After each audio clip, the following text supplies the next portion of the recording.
Goeiemôre vriende, dit is vandag die einde van die maand. Dit is Woensdag 31 September 2025.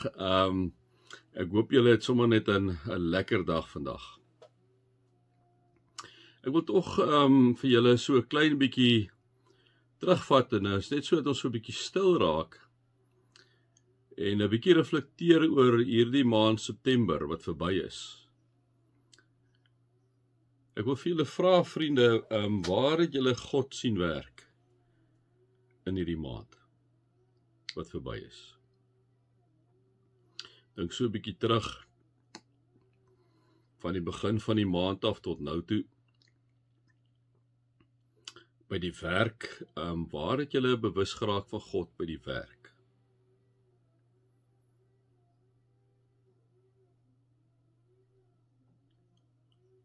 Waar het julle bewus geraak van God in julle vriendekring?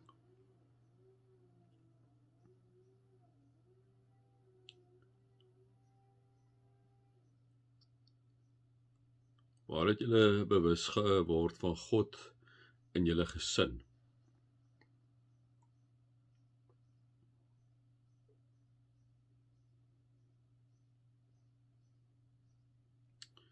Waar het julle bewus geword van God in julle familie?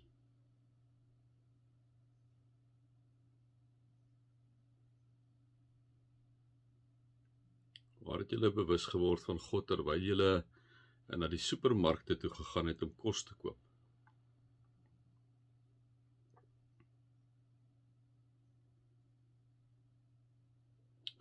Waar het julle van God bewus geword in julle besigheidstransaksies?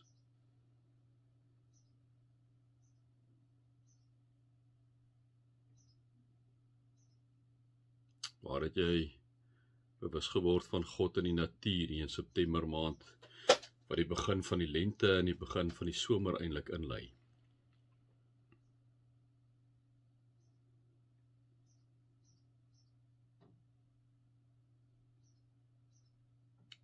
Kom ons raak ook van God bewus hierdie Oktober maand wat voor ons uitgestrek lê.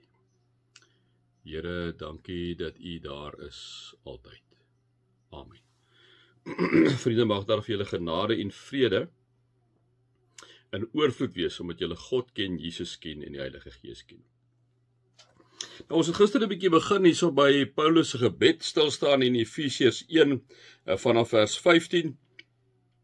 Maar Paulus die volgende gesê het: daarom vandat ek gehoor het van julle geloof in die Here Jesus en van julle liefde vir al die gelowiges, hou ek ook nie op om God vir julle te dank nie. Het ek gesê, dis ook 'n groot getuienis, maar wat beteken dit om geloof in Jesus te hê? Wat beteken dit? Hoe sien 'n mens die liefde raak vir jou medegelowiges, maar ook vir die wêreld rondom jou? Ons 'n bietjie daaroor met mekaar gechat. Die volgende stukkie van sy gebed sê hy: wanneer ek in my gebede aan julle dink, bid ek dat die God van ons Here Jesus Christus, die Vader, aan wie die heerlikheid behoort, deur sy Gees aan julle wysheid gee en hom so aan julle openbaar dat julle hom werklik kan ken. En vriende, ek wil vir julle vra om hierdie gebed van Paulus vir julle self toe te eien. Dis my gebed ook vir julle. Die hele gebed, maar ons deel nou stukkies op. Wanneer ek in my gebede aan julle dink, bid ek, hoor dit Paulus gebed vir jou, my gebed ook vir jou, né? Bid ek dat die God van ons Here Jesus Christus, die Vader aan wie die heerlikheid behoort, deur sy Gees aan julle wysheid gee en hom so aan julle openbaar dat julle hom werklik kan ken. Kom ons hou net by daai stukkie. Deur sy Gees, hy bid vir deur sy Gees aan julle wysheid sal gee. Dit is my bede ook vir julle in hierdie tyd waarin ons staan, vriende, met sy gebrokenheid, met sy die mekaarheid, met sy chaos, dat die Here vir julle wysheid sal gee, onderskeidingsvermoë sal gee, dat hy vir julle sal wys presies wat is dit wat hy van julle verwag, dat hy vir julle sal help om na 'n situasie te kyk vanuit God se oë, Dat hy vir julle sal help om te onderskei by die werk, waarop moet jy reageer en waarop moet jy nie reageer nie. In jou huwelik, in jou vriendekring, waar jy ook al is, hoe moet jy reageer op dit wat mense vir jou sê? Ek bid vir wysheid, dat die Here vir jou wysheid sal gee, om jou te wys en te onderskei, wat moet jy wanneer sê, vir wie moet jy dit sê. Dis my eerste stukkie van die gebed wat ek saam met Paulus vir julle wil bid. Die tweede een sê hy, en gee hom so aan julle, en gee aan julle wysheid, deur sy gees aan julle wysheid gee, en hom so aan julle openbaar, dat julle hom werklik kan ken. En vriende, dit is 'n ontsettende groot gebed wat hy bid vir hierdie mense, om van 'n wysheid te gee, en dat God hom so aan hulle sal openbaar, dat hulle hom werklik kan ken. En vriende, een kant gerusstellend en die ander kant skerry, né? Vriende, hoe openbaar God hom aan ons, dat ons hom werklik kan ken?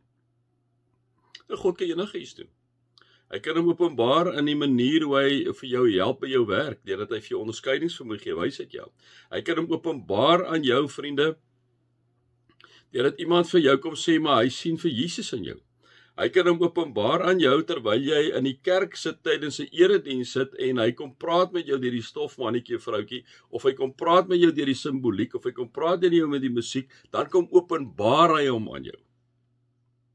Hy kan jou openbaar terwyl jy besig is om stil te raak met God by die woord en deur gebed, en dat hy jou kom openbaar daar waar jy sit, dat hy met jou kom praat uit die woord uit, soos wat ek glo hy vanoggend ook met jou kom praat. Hy kom openbaar hom, en ek glo dat hy hom sal openbaar, dat jy hom werklik kan ken, deur die natuur, liewe vriende, deur die vermoë wat ek en jy het om te dink, om te kan sien, om te kan hoor, om te kan praat, om te kan proe, om te kan vat, om te kan loop, om gevoelens te hê. Vriende, ons kind tog nie anders as ons dink dat God hom kom openbaar, dat ons hom kan ken nie, want hoe anders kon ons hierdie goed gedoen het, as dit nie vir God was nie. So my gebed is saam met Paulus vir jou en vir my. Wanneer ek in my gebede aan julle dink, bid ek dat die God van ons Here Jesus Christus, die Vader aan wie die heerlikheid behoort, deur sy gees aan julle wysheid gee, nommer 1, en om aan julle openbaar, dat julle hom werklik kan ken. Nie net die oor van hom kennis neem nie, nie net 'n teoretiese ietsie lees oor hom nie, maar dat julle hom werklik kan ken. Dit is my bede ook aan julle vanmôre. Deur sy gees aan julle wysheid gee, en hom so aan julle openbaar, dat julle hom werklik kan ken. En mag julle God se liefde ervaar, sy nabyheid ervaar en sy teenwoordigheid ervaar. Amen.